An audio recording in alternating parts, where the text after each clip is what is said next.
All right. All right, we're going to go ahead and get started now. Welcome everybody to our monthly RAD Coffee and Community. It's our second time here at these wonderful hosts at La Casita. Looks like a lot of y'all already had some of their delicious treats and coffee. If you haven't yet, you're missing out. These guys are really good bakers and really good baristas as well.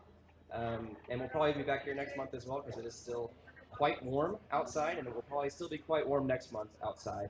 Eventually, we will probably return to staycation as well. So yes, thank you for coming. We've got a lot of cool stuff for you guys today. The topic this month is, again, very important: education. The legislative session returns in October, and one of the topics this fall is going to be vouchers. Who vouchers? Yes, vouchers are the worst. How's the audio? Can you hear me all right back there? Up a little bit? All right.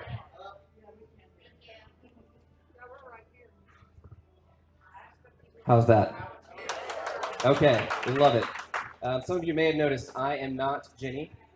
Unfortunately, our esteemed president is sick today. My name is Preston. I'm the vice president, so I'm doing my best to fill in for. Not quite as charming, but I'm doing my best. So thank you all for coming.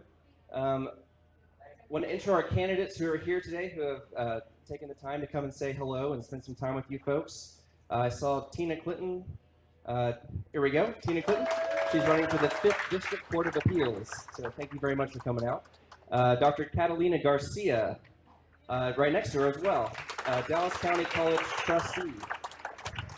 Jan McDowell, I saw her walking around earlier. Jan, here we go, right up in front. Running for Congressional District 32. And then we've got Tracy Shelby in the very bright yellow in the back. One of the candidates for the 162nd District Court. That's a civil court position. And then also we have Kim Bailey Phipps right here as well, running for the same position as well. So thank you, candidates. And are there any candidates who are here today who I did not call out? Okay, got them all. Well, thank you again, guys, for coming. We really appreciate it. For those of you who were at our happy hour last week over at Four Bullets, we talked about this topic. Our teachers, as you know, they don't get paid enough as they should, and they end up having to dip into their own pockets as well to provide school supplies for their kids. The average teacher in Texas spends over $800 a year on school supplies, and that's not reimbursed by the school district. So to try to help them out, we did a little fundraiser, and over 40 of you guys donated. So we were able to raise a lot of money for these teachers. Yes. So thank you guys. That was you who did that. And we purchased some Amazon gift cards to do our part to help them out, go a little bit of a ways to help them buy some school supplies. So we've got Wendy, who's going to come up here and give out some of these wonderful gift cards to our teachers who are here today. He's up here? Okay. Is Tony Strohmeyer here this afternoon? Tony? Here we go. Thank you, Tony. Come on down. We got some money for you. Give these teachers a big round of applause, guys. They work their butts off every day. All right, thank you, Tony. And Tony, if you want to stay up here, we're going to take a picture of these teachers as well, just to really recognize them. Next, we've got Katie Johnstone. Katie, where are you? Nope, no Katie today? Okay. And Casey Selfried. Nope. Cheryl Jackson. There we go.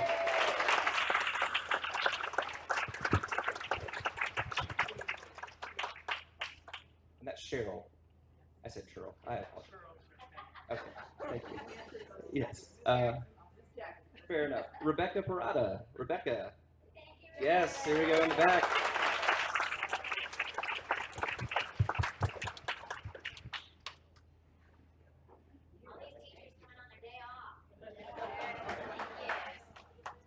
Miss Robin Brewer. Robin, you here today? No? Okay. Robin could not make it. Rachel Mello. Yes, coming in from the back as well. Rachel.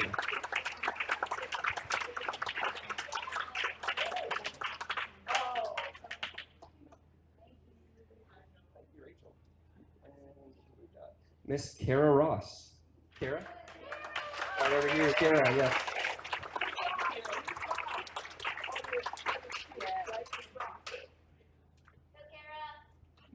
All right, Angela Sher Ricing. Ricing. Thank you. All right, and Miss Danae McLean.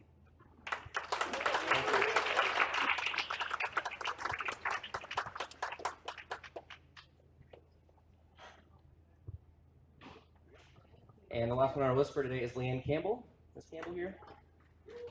Oh, she's coming over from the back. All right.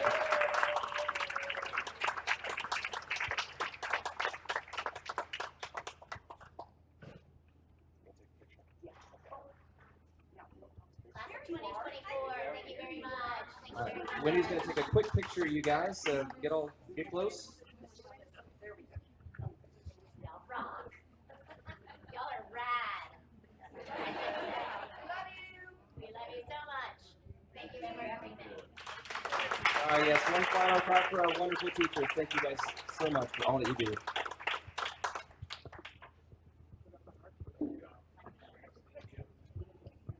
Okay, so we do have a nice lineup of speakers for you folks today. The topic is, of course, public education. So as you all know, quality schools, they increase property values. More importantly, though, they result in a nice informed electorate, and it's the great equalizer, education. If you're smart enough, your chances of rising do increase exponentially. So education is very important. Even if you don't have school-age kids, it affects all of us every day. So education is key, and all these speakers are here to tell you how you can be involved and things to keep out for. So our first speaker today, she's a Plano ISD trustee. Her name is Tarrah Lantz, and she'll be talking with you guys about some ways to get involved. So big round of applause for Tarrah. It's good to see you again. I recognize so many faces from the happy hour 2 weeks ago. So what I have to say is very similar to what I said 2 weeks ago, if not the exact same thing, but hopefully I can get through it a little quicker. The first and the most important thing is to vote. And what I love about coming to the RAD meetings is one, oh my gosh, just look around, there's so many of you. This is really, really cool as a Democrat to see. So, but I'm here today speaking on behalf of our trustees, and so I'm here in my nonpartisan capacity. So vote, make sure you vote. Watch those municipal elections that are happening every May. Watch the other elections too, but voting local is always super important. So you may wonder, if you don't have kids in the school, or if you do have kids in the school beyond some of the other volunteer ways that most parents volunteer in schools, is how can I get involved? How can I stay engaged within my school district? You can watch board meetings. In Plano, we keep those online where you're able to watch the recorded meetings. We also have our agendas. So it's really important that if you can't just even make it to the meeting, look at the agendas and see what your board is voting on. I think that Richardson probably does the exact same thing. You can also serve on an advisory committee. We have 4 in Plano ISD, along with our student health and advisory committee, which is we just call SHAC in the education realm. I'm learning that acronyms are just everywhere. So if you hear about a SHAC committee, this has to do with student health and wellness. And so any community member can be a part of that. These are really important to be on, especially when you look at, who in our community is looking at our schools, watching. There is a lot of talk about social emotional learning. Those are the sorts of things you want to have people in your community on your SHAC and on your advisory committee boards who represent the community. So look at those. In Plano ISD, we have something called our Leadership and Ambassador Program. And this is very similar to like Leadership Plano, Leadership Richardson, any of these leadership type programs. You get to learn about your school district more in depth. So look out next spring. If that's something that interests you, you'll learn about the school district at a different capacity, like more in depth. The other thing we have is something called RSVP. It stands for Retired Seniors Volunteering in Plano. Oh no, I got that all wrong. Valued in Plano. And so this gives you special tickets if you're over the age of 65 to different sporting events or athletic events. I think that's a really cool program. I know that the floral department at Plano West does some programming where you can come in and learn how to do really cool floral arrangements. You could also serve on the Education Foundation, whether that's Plano or in Richardson. And so I'm an Education Foundation board member. I love it.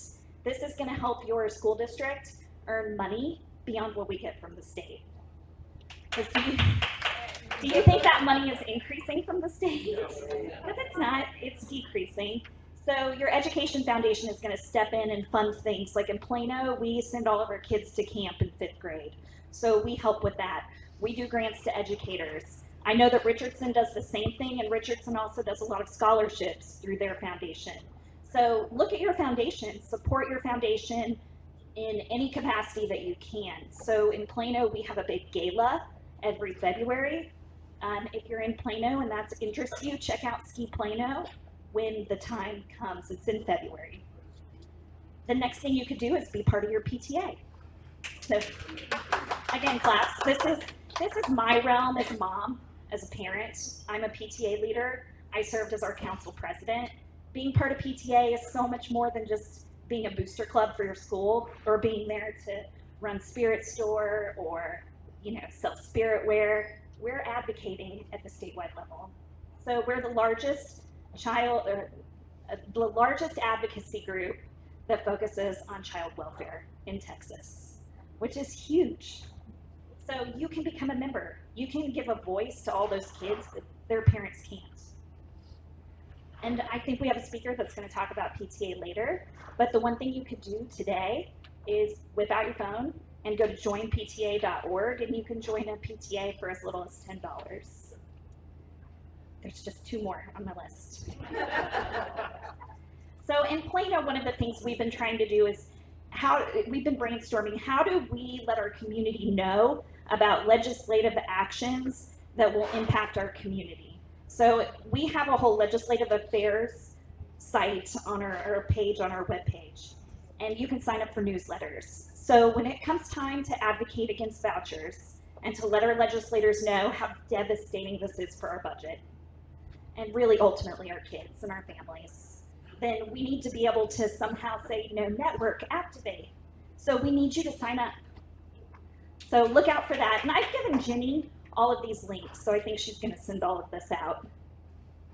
And then the last thing is we have a nonprofit in Plano called Hendrick Scholarship Foundation. And so on the Plano side of things, if you're looking to be involved in scholarships, Hendrick Scholarship Foundation is another organization that works for students. So I think that's it. Do I have any questions? I'd be happy to answer. There's just a lot of different ways that you can get involved. If you go to either Richardson or Plano, they have a system called Voly, and you can sign up through Voly to be a volunteer, and you will get sent weekly emails about what those volunteer opportunities might be. Trace? We're going to be voting on a lot of propositions very soon. Are any of those impacting the schools and That is an excellent question, one that I don't know the answer to. Can you So- repeat the question? Oh, the question was, in November, the different constitutional amendments that we'll be voting on, do any of those have an impact on our local schools? I'm not to the point where I can, it's going to be the big property tax ones. Those are going to be have the largest impact to what ISDs can keep in the district. But I mean, even in Plano ISD, we have been sending so much money back to the state year after year in the form of recapture, which is really, it's so much more complicated than that, which I think is intentional. But that money, it was almost $250,000 last year. It's going to likely go down to $170 million, which is great. That sounds nice, but we don't get to keep that $80 million. It's just the way that the algorithm works. Like, we don't get to keep that extra money within Plano ISD. And I will come back and do a longer presentation with slides that helps make that make more sense. Yes. yeah. Another one that's tangentially impacts the school is the one on the salary increases for the retired teachers. And that's another one. I just haven't looked at them, and just to let you know, since I got elected in May, I have been to countless hours of training. We have more training than any other elected official in the state of Texas. So yesterday I was even sitting in my dining room doing the sexual harassment training, reading about the employee handbook, because as trustees, we go through the same training that our employees go through. So on top of that, I've been to conferences, and there's just a lot of training. So I'm not the best speaker to speak about what the constitutional amendments are. I could talk more about Not the this month, impact. but I bet you I guess, but I have been to a lot of legislative updates, so there's specific legislation that seeks to improve upon bills that were passed in prior sessions, like HB 4545. So our teachers know this one because it's the one that required extra intensive training, or I'm sorry, tutoring with our students for 30 hours. And so they've made some modifications and adjustments to that. Yeah, 1416. Yeah. 30 hours per test. The what? 30 hours per test. Per test, right. So if you do one in geometry and then one in science, you still have to have 30 hours for each. Yes.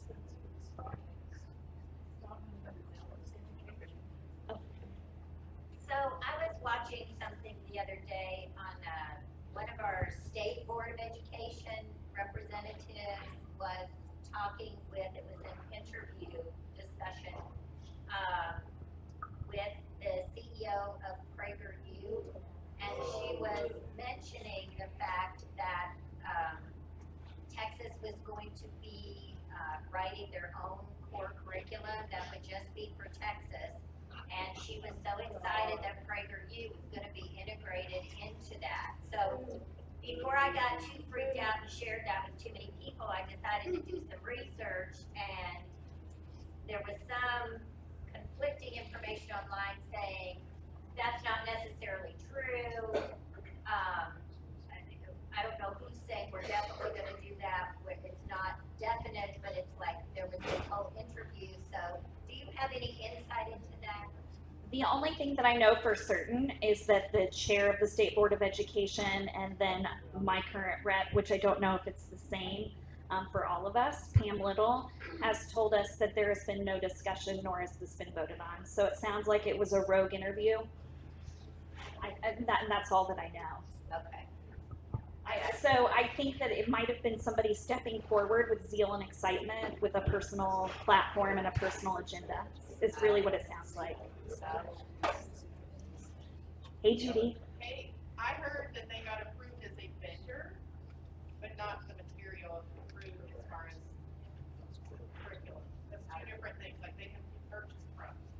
So maybe that's what they were, that was the delineating line I heard. Okay. What about her saying that Texas is writing their own new core curriculum? Have you heard anything about that? No knowledge of that. Okay. So just because I don't know doesn't mean it's not. It's just I haven't heard You anything. haven't heard about that. Okay. So, in El Paso, their union, the AFT, has posted on their Facebook page that El Paso has adopted some curriculum that was put out by the Commissioner on Education. So it is some kind of, there is something. I don't know a lot about it, but they, El Paso ISD, and it was on their AFT webpage, the strategic union webpage. Facebook page. I don't believe that we just voted on who our approved vendors were in Plano ISD, and I do not recall seeing that. I intentionally looked. I don't recall seeing them listed, or I would have asked for it to be pulled out. So I don't know if it would have passed, but any other questions? If we have any follow-up questions, how might we contact you? Okay, great question. It's tarrah.lantz@pisd.edu, and my name is spelled Tarrah, and my last name is Lantz. Very confusing, right? Thank you all. Thank you so much, Tarrah. And I did have one point. So our October happy hour and coffee community is going to be talking about the constitutional election. So not September, but October. That's going to be the focus. We're going to bring in all sorts of good speakers for you guys, like we always do. Speaking of that, our next speaker is a Pierce alum. His late wife, Marni, was a teacher and a PTA leader, and he's here to carry the torch for her and to share their experience and their vision. So please give it up for Mr. Joey Kaner.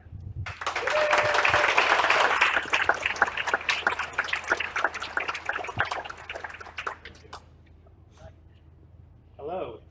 Thank you for having me today this afternoon. It's a true honor to speak about how the Richardson ISD PTA helps the students in schools and how and opportunities that the community can help support these efforts. My family became involved with PTA just as most do. Our oldest child enters kindergarten, and that we want to help the schools that our children attend. Each school has its own PTA unit handling the room moms and field days, teacher appreciation events, and all those extras we want for the schools. But those are important, but the focus today will be what the RISD Council of PTAs does, which also oversees and supports the 55 school units.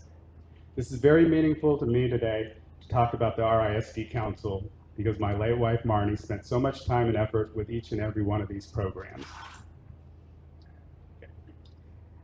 As each of the 55 units raise money for individual schools, the RISD Council is raising money for the year-end scholarships.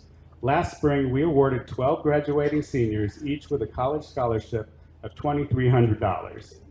Also, 4 RISD teachers were given $600 just to continue their own education. We give the scholarships every year and evenly divided among the 4 high schools. So we had 3 graduate winners from each high school and 1 teacher from each feeder pattern. It's very satisfying to see how grateful the graduates and teachers are, and just knowing how all the work and effort the district did, the PTA Council District did to make this available. So how do we raise funds for the scholarships? A major source is the books and materials that we sell at the annual used book fair. We've been doing this since the early 1980s. It happens in mid-February, but the work starts now at the beginning of the school year.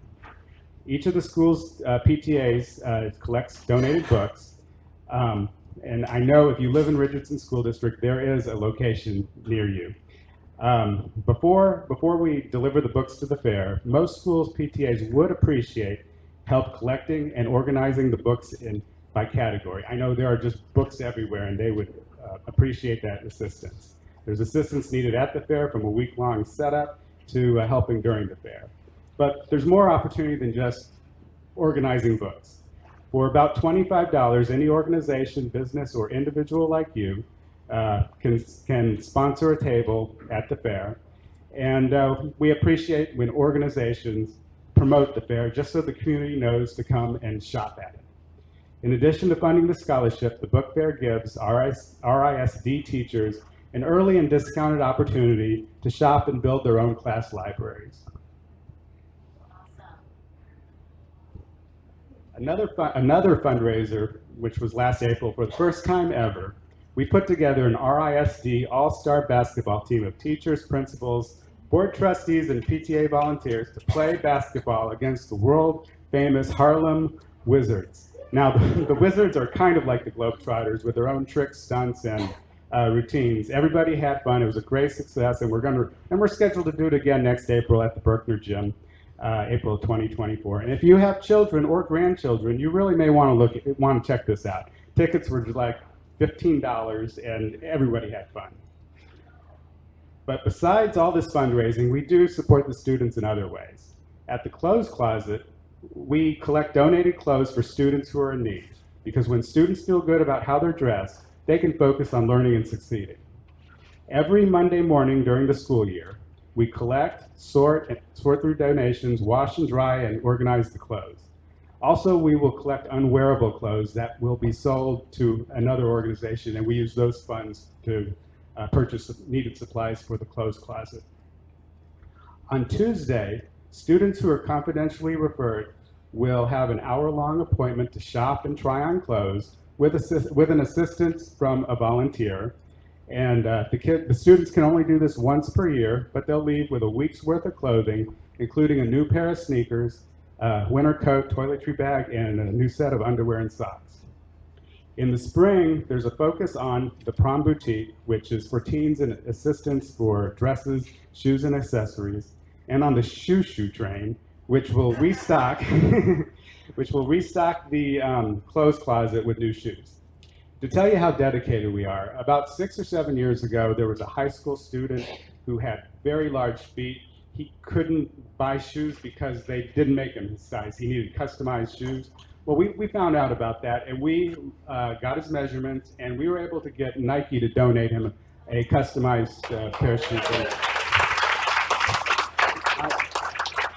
And that's one of the things I remember, and it was actually mailed to our house, and I just remember how large this shoe was. But they were very grateful. We are partners with the RISD and grateful that they supply the facilities to run the clothes closet. It's just across Beltline Road from Richardson High School, and it's exclusively run by volunteers and donations, so that's another opportunity for the community.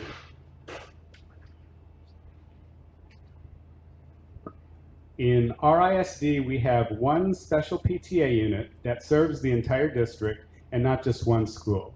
It's SAGE, the Special and Gifted Education PTA. Its mission, this PTA, is to increase awareness and understanding to help parents and students and teachers. They provide education support and advocacy for all disabilities, for gifted needs, and social and emotional wellness by hosting parent education events and providing opportunities for parents. There is an enormous amount of information on the SAGE Facebook webpage on a variety of topics such as dyslexia, suicide prevention, autism, laws impacting students with disabilities, just to name a few. Also, they handle all the teacher appreciations for the special ed teachers and the advanced learning teachers throughout the entire Richardson district. To sum it up, SAGE does their best to make the RISD families in these situations feel like they're not alone and that we're all in this together. Also, the RISD Council organizes a trip to PTA Rally Day in Austin to discuss public school topics with all 7 of our legislators. PTA is the only organization that advocates for all public school children.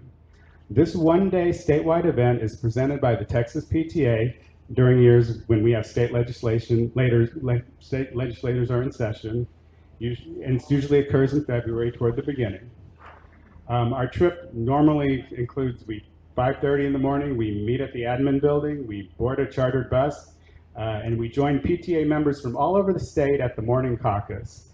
At this caucus, Texas PTA board members will explain the initiatives for that legislative session, and legislators will speak about their education bills and the status and what's pending, and we learn some information. And concurrently at the same time, there's a student caucus going down, doing the same things a few buildings over. And as soon as both of these caucuses are done, we follow the drum line, march straight to the Capitol, to the steps, and have our rally on the steps, where we see some student performances and some more speeches. And we're all pepped up and ready to go and take on the Capitol and speak to our legislators. This is in the afternoon session. The RISD, we've kind of evolved to this. We usually have one of our legislators reserve a room for the whole afternoon, and we have it organized to where all 7 will come in 30-minute time frame. So for 3.5 hours, we speak to them about the Texas initiatives, but also the Richardson School District initiatives, which are not always exactly the same. And we make sure that they know that we're represented. All 25, 30 of us are representing the 19,000 membership of the PTA in Richardson. We used to allow students to come with us, but it's kind of gotten a gray area with the rules. So now we have 2 buses that go down, one for the PTA members and one for the students. And the students have their own program. But this year, in the afternoon, they shadowed Representative Ramos, and she showed them the legislative process of a bill that the Berkner students actually proposed to set a ratio of 1 school psychologist for every 600 students for every district. So this is an opportunity to participate because we want to fill up our bus. And it's a wonderful opportunity. How many times do you have an opportunity to speak to both your state senator and your state rep and nearby representatives? So that is an opportunity. Another opportunity is if you like the fine arts, we need judges for Reflections. Reflections is the National PTA Fine Arts Contest. There's different categories for that students may enter their work, such as literature, photography, musical composition, film production, just to name a few. And every year there is a theme. This year's theme is I Am Hopeful Because. Along with their work, the student will submit an artist statement to tie their piece into the theme.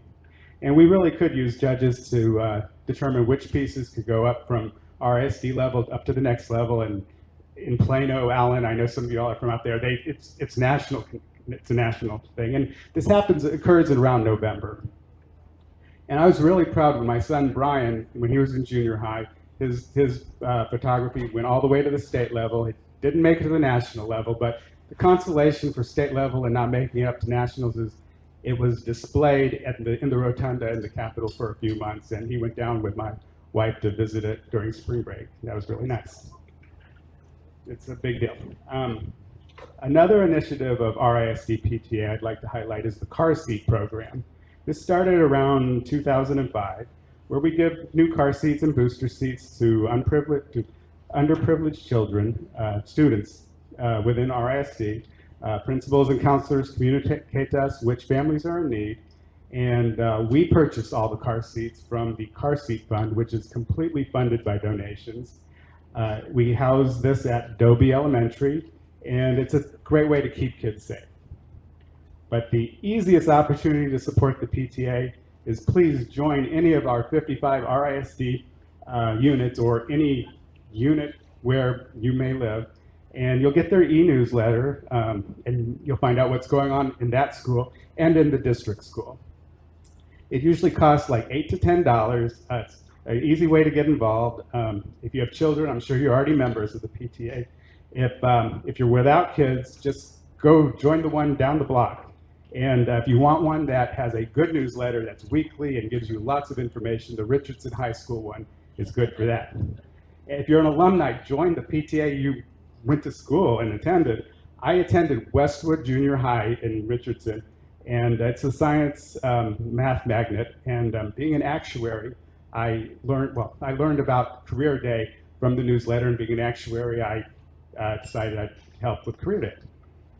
And one last thing about membership, you can be a member of multiple units.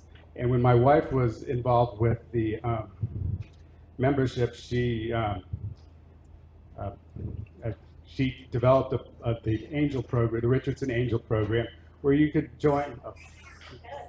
That's not the time's up. Okay, good. Yes, the Angel program. Yes, she developed the Angel program. They even put it in the Angel wing, and where you can join multiple units very easily. Like you can become a Golden Wildcat, which means you're joining the Lake Highlands High School, the Wildcats, and all of the junior highs and elementary schools that feed into that. You could also do it at the junior high level, like the Silver Viking, and that's North Junior High School and their feeder pattern, or you could join just the PTAs that need the most help. But they eventually renamed it after my wife, the Marni's Angel program, and I'm very.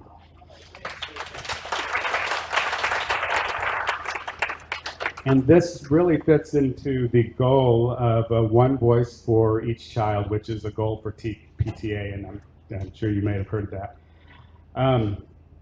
And I hope you found this interesting, and I thank you for your time. And Jenny, I will be passing information along to Jenny about with the links to who you can speak to about any of these programs, and if you have any questions.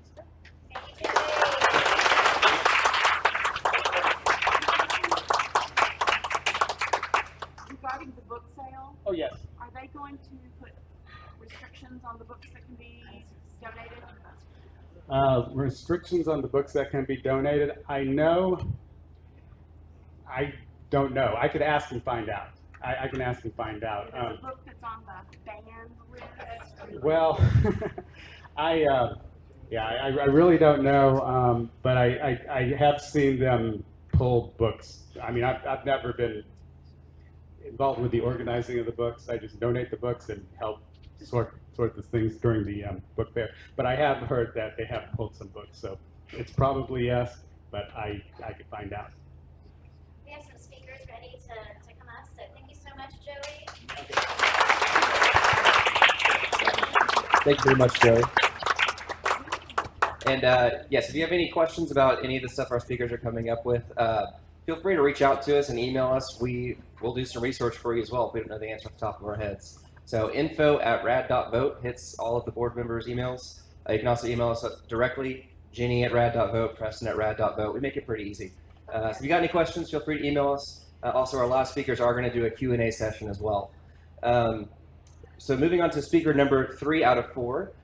He is, are you an RISD alum as well? Okay, he is also an RISD alum. Woo! Go RISD. He's a longtime community supporter, recent RAD member, and he's going to talk to you about the We Read program for RISD. So please give it up for Mr. Robert Grinsfelder. Thank you. Thank you, and I'll be as brief as I can so we can get to speaker number 4. Let me tell you a little bit about myself. I've lived in Richardson in the house I'm currently living in for 41 years in the Berkner area in East Richardson. I am a graduate of Lake Highlands High School. My wife is a graduate of Richardson High School, and my 2 daughters are graduates of Berkner High School. So other than Pierce, we have the district very well covered. When I retired from a career in the nonprofit sector, I worked for the Muscular Dystrophy Association for 43 years and ended my career at the national level for the last 8 or 10 years. So that was a very meaningful career, but a very involved career, taking me all over the country and traveling. And when I retired, I really wanted to get involved in the community. I've always been involved politically as I could here and there, but I wanted to be involved in some meaningful programs in the community. And I'm a member of First United Methodist Church, and my wife and I have been part of the Children First ministry, or Children First group there for the last 8 years. And now the last 2 years, we've been very proud to chair that initiative. We partner with Greenwood Hills Elementary and Mark Twain Elementary Schools, that are 2 Title I schools in the Richardson district. And it's interesting to know that 60% of the children in the Richardson Independent School District are qualified for the federal lunch program and are in Title I schools. And so that's a very large number of children that do not have the resources that other schools do have. The Children First Committee supports those 2 schools in a variety of ways. We support the teachers, and I want to thank all the teachers that are here for your service, your work. A lot of people just don't realize how much you give, how many hours you devote, how many hours you devote outside of the time that you're with kids in class, what's asked of you, how challenging it has been in the last several years from parents, some parents in the community who have gotten you involved in things that you shouldn't have been and questioned your role, your abilities, whether you're capable or trained to do your jobs. And that's something that teachers are still recovering from, if they ever will. And 40% of teachers in the state of Texas, as I heard from another speaker at a RAD meeting a while back, have second jobs. That's just unacceptable. And I just thought I'd share that in this group. I'm not speaking for the First United Methodist Church with my comments here, but with all of you, I'd like to tell you about a real issue in the schools, not a manufactured issue like banning books over in this corner, or CRT being taught at the elementary level. We all know it isn't. But there are real issues and real places where we need volunteer involvement. And the real issue that I'm talking about is reading and the skill level of our children pre-K through 2nd grade, which is not where it needs to be in the Richardson School District. So we were proud to partner with the RASD, that is our church and our 2 partner schools, Mark Twain and Greenwood Hills, in a program called We Read Together 2 years ago. And let me just ask you all this question. Would you find a way, or could you find a way, to give 1 hour of your time a week to help a child pre-K through 2nd grade improve their reading skills? Yes. Could you do that? Gladly. I have it. I have the program, and I can sign you up. That's all that this program requires of you. The We Read Together program would pair you with a child or perhaps two children in the pre-K through second grade level. Books are provided by the district, as are other materials to help you in your reading. And as valuable as the actual improvement of the skills is the mentorship of that child that you would be providing. That child knowing that a person like me or you is taking the time each week to care about them and their education and their future means more or is priceless.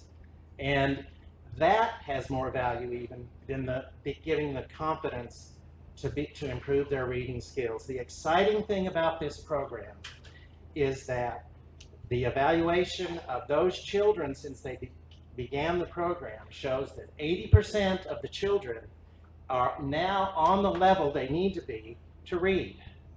And that program last year involved the two schools I mentioned, Greenwood Hills and Mark Twain, and Audelia Creek, Northridge, Richland, and the RISD Academy. And all of those schools, as well as 2 or 3 more, will be involved this coming school year. And to sign up for the program, if that's what you're interested to do, you can write down this website. You can go to risd.org/WeReadTogether. I also have a quantity of brochures that I'm very happy to pass out, and you can take a photograph of the QR code and sign up that way. What will happen if you do that in the next several weeks is you'll be asked to fill out a letter of interest, and then you'll receive an email in September with further instructions as to how to pick the school that you want to volunteer at and the time of the week that works best for you. But I just can't stress that it's an hour a week. It's a child that is so eager and excited to have time with you, and it makes a world of difference to them and their future. And there's nothing more important that we can do in our community than preparing all of our children, not the ones in the schools with lots of resources. They're important, of course, too, but children in every school to have a better future, or a future at all in our community, or wherever they end up. So, thank you, and I'll be happy to share the brochures. Any questions? Yes. Is the work with the child during at school? Yes, it's during the school day. It's usually a Tuesday or a Thursday at the schools that participate. One more. Is there a program, my kids in their school here, they went to school in Atlanta, but when they were in high school, they did something very similar where it was the high school students that were paired with a particular school. Maybe the peer helper program is what you're talking about. Is there Yeah. something like that here also? There is. There is. My wife was the sponsor of that at Berkner High School for many years. Yeah. It's a great program too. Yes. Is there a program that helps students who come in with a different first language, who need to learn English? There are various other programs, yes, for those children, yes. I mean, we work with bilingual kids. We work with kids in bilingual classes. And if you happen to be bilingual, we could really use your help with this program. We have a few volunteers that are, but we could certainly use more. But there are other special programs for other first languages. Yes. Did your daughter, Emily Grinsfelder, your coach G? Yes. My girls, how's she doing? She's great. She had twins 2 years ago. She lives in Houston, and she's now in private school. But I forgot to mention Emily, my daughter, who's also a teacher and coach. Please don't tell her. But no. So, well, thank you so much for your time. Thank you very much, Robert. And Robert will be here afterwards as well if there were any questions y'all had that we weren't able to get to. A couple quick housekeeping items before we get to our last pair of speakers. We do have this beautiful table set up back here with these awesome new RAD t-shirts for sale. If you don't have one yet, snag them while we got them. Also, they can help you sign up for a membership if you don't have one yet, which is totally fine, but they can help you get through that. Also, if you're not getting the weekly newsletters from Jenny, which are super informative, they can help you get signed up for that as well. So once we wrap up, this table will still be here. If you need a t-shirt, membership, newsletter, go check them out. Also, yes, after this at 5:45, we're going to try to wrap it up. There is the Big Blue Barbecue for the Mr. John Cruz out running for Dallas County DA. That is down in Lake Highlands at Walnut Hill in Greenville. Starts at 6. I think it goes for 2 or 3 hours, so you don't have to rush over there. But a lot of us are going to be going down there after this if you want to. The Skull Hall Event Center? Sokol? I can never pronounce that. Okay, yeah, down in Lake Highlands. You can Google it. It's John Cruz out running for DA. It's his Big Blue Barbecue event today. Next month, our event is going to be a speed dating event. You're going to get to meet the candidates for several upcoming elections. We'll put y'all at tables, and then they'll go around. We're calling it speed candidating. I'm so sorry for that, you guys. We had to make a dad joke. So that'll be next month. It's going to be fun. Tell your friends. And yeah, so I'm going to introduce our last speakers. It's Chris and Mendi Tackett. They're coming from Granbury, which is just southwest of Fort Worth. Long drive for them. They're going to talk to you guys about Christian nationalism and the battle against it and its spread. It's privatizing and commoditizing public education and tearing it up, and we got to fight it. So they're going to tell you how you can do it, why it's a danger, describe it a little bit better for you than I did, and afterwards they will have a Q&A session because it's a very important topic and there's a lot of nuance to it as well. So please give it up for the Tacketts, folks.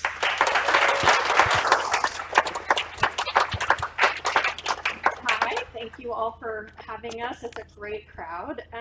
So there's been some really good topics, and we're going to bring down the mood just a little bit with some. No. Okay, so we don't actually live in Granbury now. I have to confess, we did move to Fort Worth about a year ago. But I'll give you a little bit of our backstory, and then we'll kind of dig in a little more to the subject matter. So we are originally from Granbury, both of us, and we were born and raised there. I was born and raised there. Chris was raised there most of his life. I can't claim it. I was born in Connecticut. So. But at any rate, we graduated high school there. We moved back there with our kids in 2008. We were both very involved. PTA, Chris ran the local baseball and softball league, and he said one day, I think I'm going to run for school board. And I was like, yay, that's a great idea. So he did. And school board is a nonpartisan office. And so he made the rounds all around town with all the clubs and groups and whatnot. And he came home one night and he said, you know, it was really strange that I was there, you know, to meet everybody. And the speaker that they had, now this was back in 2014. The speaker that was there tonight talked about at the Hood County Republican Club meeting. Let's preface that. Okay. Said it was doing the entire presentation on the importance of conservatives taking over school boards, and that was in 2014. And we both were like, "That's weird. That's not how that's supposed to work." So at any rate, go along to 2015, and we had. Can we say that I won? Oh yeah. I did. I win. I served. So we go into 2015, and we had a challenge to some LGBTQ library books at our local library, not our school library, the county library. And so many of us in the community, we had a rock star librarian at the time. Many of us in the community gathered around. We went to commissioners' meetings. And we fought back and we ultimately won, and that was great. But something that we noticed that again was like, that's weird, was there were a lot, the biggest voices who were coming to advocate against banning books were pastors from some of the local churches. We were like, that's weird. Advocating to ban books. Yeah, advocating to ban books. We had Rafael Cruz come into town to give sermons. And I was watching some of those sermons, even though they weren't my church. I was watching them because Rafael Cruz came to town to preach at churches in our town. and he was telling people in the congregation that public schools were indoctrinating our kids. And I was like, well, people in my family are teachers, so I know that isn't true. We had the local pastor council take out ads in the newspaper advocating that only conservative Christians should run for school board, and that they should call up or contact the pastor council, and that they would help them win races. So these kinds of things were happening between about 2014 and 2018, 2019. There were lots of other things. Dave Welch came to town. He's with the U.S. Pastor Council. He was trying to talk the Chamber of Commerce and supporting the bathroom bill. And we just had all kinds of weird things happening. So Chris and I started digging. I started digging into the what, which we figured out was Christian nationalism. And Chris started digging into the money. So I'll be quiet and I'll let him start talking for a minute. So the money is what really started to push us into understanding how these things were all connected. It became one at that Hood County Republican Club where the guy spoke and said, hey, take over school boards. The guy who was about to run and be elected to be our Texas House rep was also there. And, you know, local guy. And when I was on the school board, we talked to him and he told us he was going to support public education when he got down to Austin. And when we started sending him, hey, here's the bills to support, here's the amendments that, you know, you should really be paying attention to and yay or nay to support public education, he voted against it every single time. Every single thing that we said, please vote for or against, he was exactly the opposite. And so he's telling us he's pro-public education, but at the same time, he's doing things that are exactly the opposite of what the public education community is asking for. And I started trying to figure out why. So I went to the Texas Ethics Commission website, started pulling every single campaign finance report I could, and realized, that he had received about 75% of his money, which was several $100,000 from just 3 sources. And I started looking at those 3 sources, and it was a gentleman named Ferris Wilkes, who lives in Cisco, Texas, a gentleman named Tim Dunn, who lives in Midland, and this organization called Empower Texans. And I didn't know who they were at the time, right? So then you start digging and you look at Empower Texans because they were showing up in a couple of places, and you realize that it was Wilkes and Dunn funding Empower Texans. So now I know 75% of this guy's money is coming from really the same source. And so it doesn't matter what the constituents of this person actually want, it's what those handful of people tell them to do, right? That's the reality of what we started to see. And I, of course, posted it on Facebook because I was like, oh my gosh, look what I found. And people all over the state started saying, would you do the same thing for my rep? Because I think they're problematic. And what we figured out was, it was an entire network of money and political action committees that all had names of things like, you know, that maybe might sound innocuous. And they were, of course, sending like mailers like crazy to everybody's home during an election season. And there were also handouts in the churches on Sundays saying voter guides. Yeah, voter guides saying, we're not telling you exactly who to vote for, but this person is for this and this person is for that, so you make your own decision. So the reality is, pulling all the money helped us understand there was a network. Wilkes and Dunn, are they in a particular industry?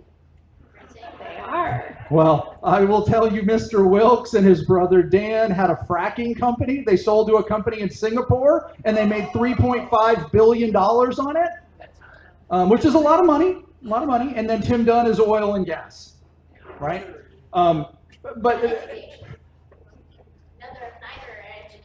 Neither is education, absolutely not. But they have tried to put their thumb into a whole lot of things around the state. And their ideology, what we figured out once we started putting name to everything, started reading books by, like, Taking America Back for God by Andrew Whitehead and Sam Perry. tremendous book that starts to identify what Christian nationalism is and what people believe. The Founding Myth by Andrew Seidel is another fabulous book, because people who subscribe to this Christian nationalist ideology will tell you that America was founded as a Christian nation, and it should be in all things carrying forward in our laws. They should be preferenced in our society. That the founders, when they talked about freedom of religion, it was, well, we really mean Christianity, and we know there's different versions, right? There's maybe different denominations. But we're Christian, right? And so those were the things that started to give us the language to understand what we had seen happening in our communities. Yeah, and I want to throw in a little asterisk real quick, the disclaimer, because it's really important, and y'all probably already know this, but it's really important that we say every time, Christian nationalism does not represent every Christian. It does not represent every church. And it is a political ideology that has been married to a religious outlook, and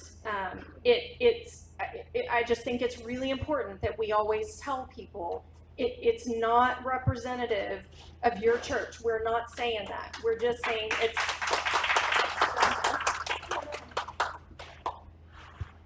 But that's the thing, right? It is an ideology that has married an expression of Christianity, which again, there's lots of different expressions of Christianity, with this desire for political power.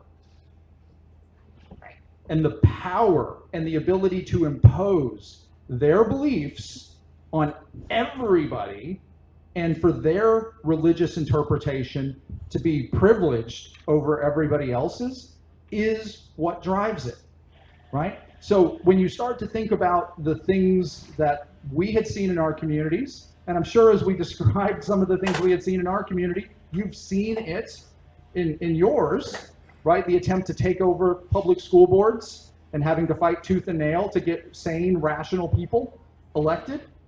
The push to take over, again, city councils, county commissioner seats, Texas State House, Texas senators, statewide elected office. They're influencing every single bit of that. If you haven't seen the documentary Deep in the Pockets of Texas, I highly recommend looking for it. If you search for it, you'll end up landing on my YouTube page, which has the full, it's got the full video there you can watch. Mendi and I had the opportunity to participate in the making of that documentary. It does a great job touching the tip of the iceberg of what it is. Once you watch that, now you're ready to start diving into the rest of it. But the important thing that we're here to focus on today out of Christian nationalism is the impact that these people want to have on public education. And you all know, you all seen in your community and in other communities across the state that getting into breaking public ed for one is what they intend to do. We see book bans, we've seen transgender athlete bills, we've seen bathroom bills, we've seen In God We Trust in public schools, we've seen the 10 Commandments was an attempt just this last session.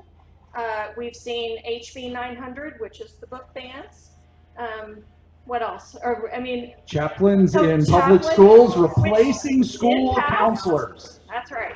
So they fully intend to, number one, break public confidence in public ed, right? Because most people do support their public school, right? If their kid is going to public school, they're like, I like my teacher. I like the coaches. I like our band program. I like our public school.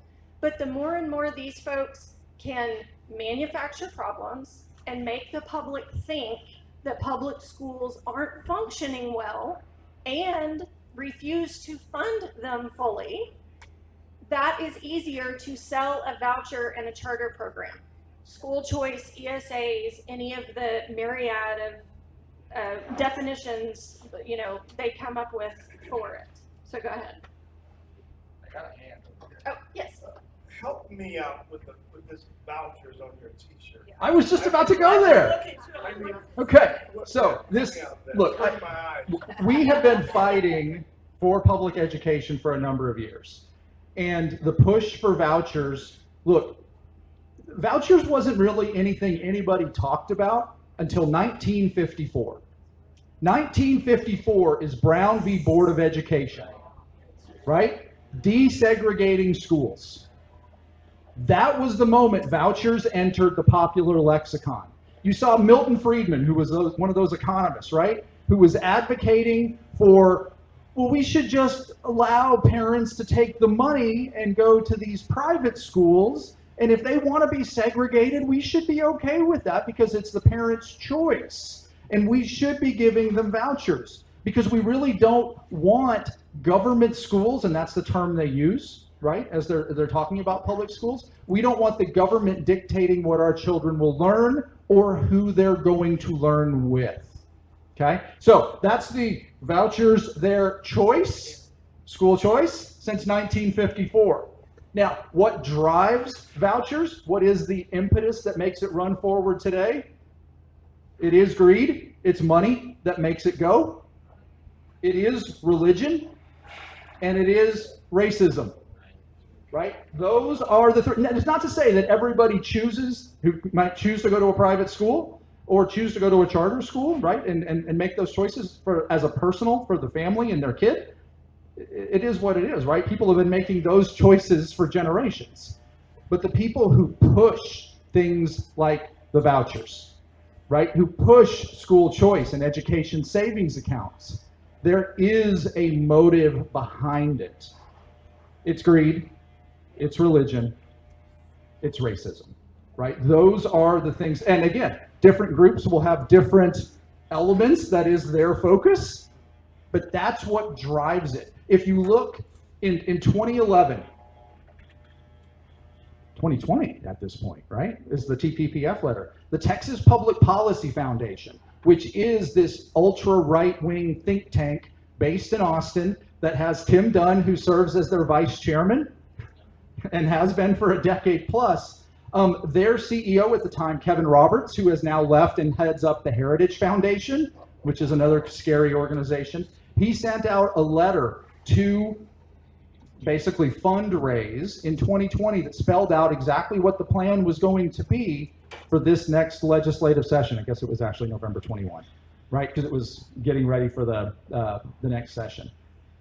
But it spelled out the fact that vouchers were going to be the push, that the schools were Marxist cesspools of indoctrination, you know, the LGBTQ agenda run amok, and that they had to take out anybody who was the rhinos or other legislators who were going to stop them from running roughshod over the public education system.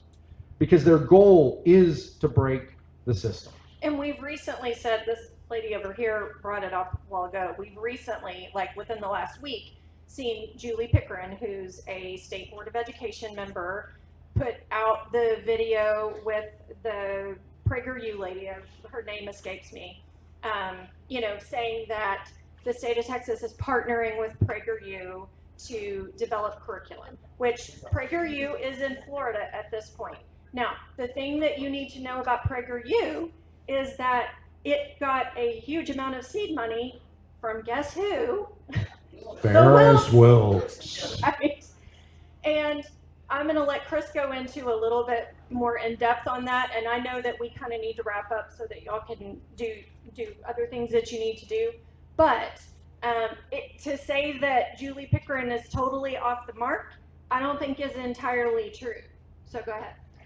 So the thing you need to understand with why this PragerU thing is coming up generally is the House, well, the Texas legislature passed House Bill 1605 in this last session, which allowed the Texas Education Agency to create core curriculum that could be leveraged by any district that wanted to across the state, right? It was expanding the pool that districts could choose. So this idea that PragerU would be coming in under 1605 and creating curriculum is absolutely not out to lunch. Now, what PragerU has done is the Texas comptroller, who controls all of the accounting, right, for the state, if somebody's going to get paid, they have to put them into their system, right? They have to create them as a vendor. Not that they've been chosen to provide anything, but they have to be set up as a vendor. So what the comptroller has said is we set Prager up as a vendor. But nothing has gone through SBOE to approve, the State Board of Education to approve yet, and nothing has come through TEA yet. But they're telling you what they want to do. They're telling us all what they want to do. So keep that in mind. Don't brush it off. I mean, and you have to understand that the State Board of Education is not this sexy office, right? Nobody really pays attention to SBOE, but the Defend Texas Liberty PAC and a few other Texas oligarchs dropped, and Defend Texas Liberty PAC is Wilkes and Dunn. That's where they went after Empower Texans. They dumped a ton of money into SBOE races so that they could remove some of those folks they didn't really want on the State Board of Education and get those who are more open to choice and charters and things like these vendors. So what Julie Pickering did by doing this with Prager is absolutely gaslighting, but it's to put pressure on everybody else to make this happen. So you have to understand, Mendi said it, they are telegraphing where they are going. And if the SBOE moved further right on the last go-round, the likelihood of them approving somebody like Prager, which is, Prager University is not really a university, it is a YouTube channel, right? They have a website with a bunch of YouTube videos that are designed to be right-wing propaganda targeted at young people. That is the agenda with PragerU. And Mendi said, Ferris Wilkes gave them the seed money to get going. Now, and who else Ferris Wilkes gave seed money to and still owns, who partners all the time with PragerU carrying things forward, is the Daily Wire, which is run by Ben Shapiro. That is Ferris Wilkes as well. So when you think about all of these things connecting and all these crazy things that are going on in the world, realize there is a network of money and ideology that is working to take advantage of and tear down the public education system. Again, because they stand to make a lot of money, they'll get the opportunity to indoctrinate, do the things they accuse public schools of, they absolutely want to do, and it will drive segregation back into schools, right? That's where we're going. so to kind of wrap up, we could talk about this literally for like hours on end, but we need to wrap it up for you guys. But the thing that we want to leave you with today, because it does feel a little bit hopeless sometimes, and I do want to say they are a very loud minority. They are not the majority. But it has taken they have a very well-funded network, and they have been working at this for literally decades, and we didn't know it. And so the thing that we have to do, now that we are seeing it, is we have to get loud, and we have to talk about it, and we have to call it out. We have to see it, name it, fight it. You gotta know what you're looking at. You got to know what to call it, and now you can go fight against it, and you can get others involved with you, because you don't want one voice, you need lots of voices to push back. And Chris has a website besides his campaign finance, which you can find any of the campaign finance stuff that you want for state level races, PACs, whatever. It's all free. It's for you to use, clip, copy, share, paste, whatever you want to do with it. It's there and it's free for all of you to use. ChrisTackettNow.com. And then he also has seeitnameit.fightit.com. Yes. And there's a lot of resources that we have read through and learned from the experts that we started digging into, who have been studying this for a long, long time. Those resources are also on the seeitnameit.fightit.com website, and we urge all of you to read, look at articles, talk about it, be aware when things are happening in your schools, in your community. Go to school board meetings, not to go hassle school board people, but do go look, at what's going on. They are, sending people in to hassle school board people. And we also need to be there to speak up for our community schools and say, that's just not gonna fly here. We're not gonna do that. And then every chance you get, you got to vote, right? I mean, that makes all the difference in the world, is showing up. I'm with Texas Alliance of Retired Americans, who are mostly teachers, retired teachers. And what's even scarier about this is that, since we buy a lot of textbooks, a lot of the textbooks that are available around the nation were bought through Texas. Right. Because Texas. the state, as Texas sets the agenda for what's going to go in textbooks, because we're such a large market, you will see those same books get sold all across the country. Yes, Jan. When you say see it, name it, fight it, is the name Christian nationalism? What are we naming? It really is. It is Christian nationalism. And it's really, the dangerous stuff is really white Christian nationalism. I mean, it's an uncomfortable thing. It's been so uncomfortable for us. I mean, we'll be the first to tell you, when we first started talking about it, it's hard, y'all. It's hard because there's people who bristle and you've known them for years and they're like, we can't believe you'd be talking about this or talking about our church or whatever. But you still have to get real about what is happening and talk to people about it, because that's the only way that we start making change. And that's why I wear a shirt that just puts it right out there. Yeah. Yes. Are you finding that Dominion theology is a root with this, and Bill Bright and Campus Crusade? Oh my goodness, you went there. Yes, yes. It is absolutely a part of it. She asked if Dominion theology is, and Bill Bright and Campus Crusade and those things are a part of this. Absolutely. And I'll tell you too that right before the 2016 election, one of the other ding, ding, ding red flags for us is that the largest church in our community down in Granbury did a whole sermon on Seven Mountains Dominionism. And we were like, holy cow. So yes. And that's where we could talk for hours. From what I've read and seen, that is where the biggest, I hesitate to say root, but that's where it was taking root. He planted it in the college campuses through the Christian Campus Crusade for Christ or whatever. And public education is one of the mountains. It's one of the 7 areas that they feel like they should. Okay, we've got a couple more here. I missed SBOU regarding PragerU. Is that a waste of time or is that something? Well, look, it is not fait accompli that PragerU is going to be voted on by the SBOE.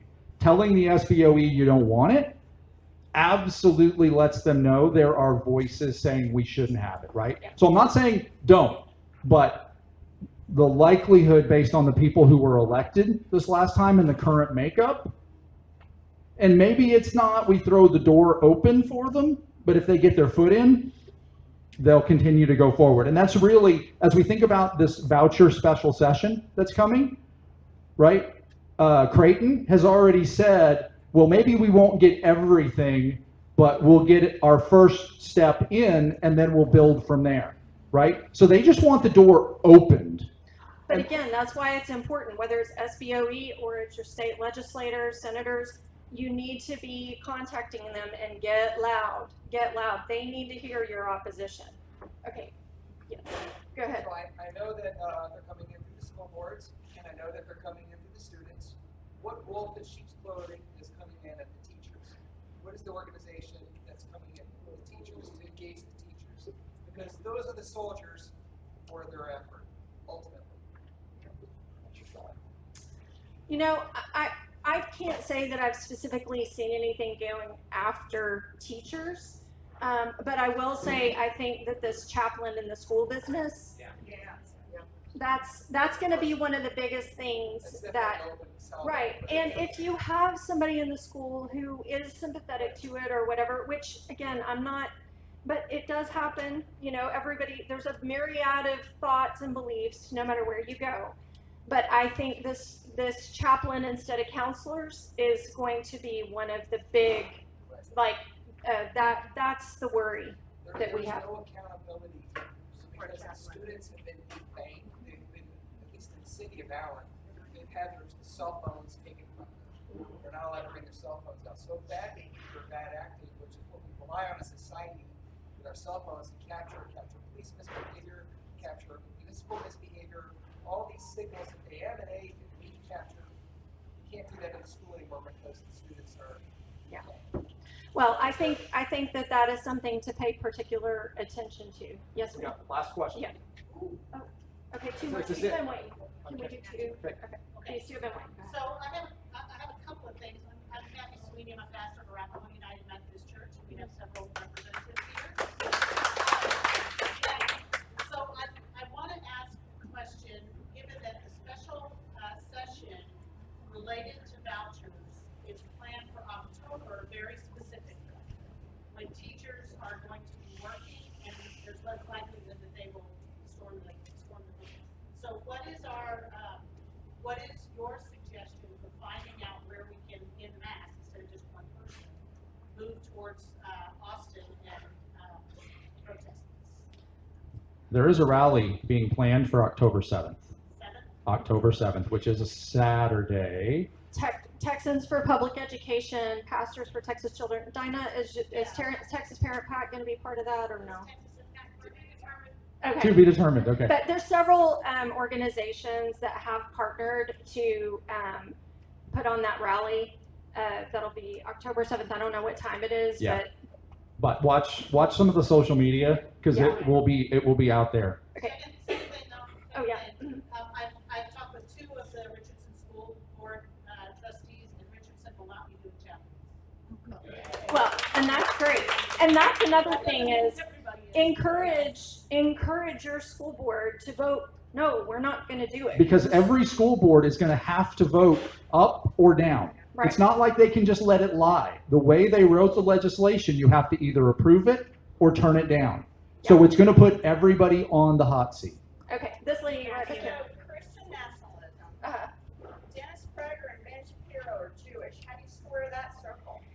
That is a really bigger conversation than we can have right here. But the thing you need to know is that anybody under the sun, no matter what, there's atheists who Extremism is what you it is because it's a political ideology married with, you know, a religious type outlook on it. So just because you're Jewish doesn't mean you can't fall into the category of supporting Christian nationalist ideology, right? Because it's power and it's favoritism, In right? our history in this country, the Ku Klux Klan started in the churches. Right. Yeah. Went into the churches and brought their money and developed their ideology, and that's how we have the racism that we have today. So y'all, we gotta stop so that these fine people can get their store back and y'all can finish up your meeting. If you have other questions, you're welcome to find us afterwards, and we really appreciate the fact that you invited us to come talk today. And Thank y'all very much. This is a super important topic, and really we all have to help spread the word about this and the dangers. So we'll put links and things on our website. I just wanted to ask Dr. Garcia. She wanted to mention something really quickly, 1 minute, about Dallas College and another way that y'all can get involved. First of all, let me say that I help 4th graders read, and it's so much fun. You really have to do it because you get a lot more out of the kid, I hate to say, but it is so fun. And let's see, I'm married to a man who graduated Richardson High School. Okay, I got elected a little over a year ago to a very quiet post, one of the trustees out of 7 for Dallas College.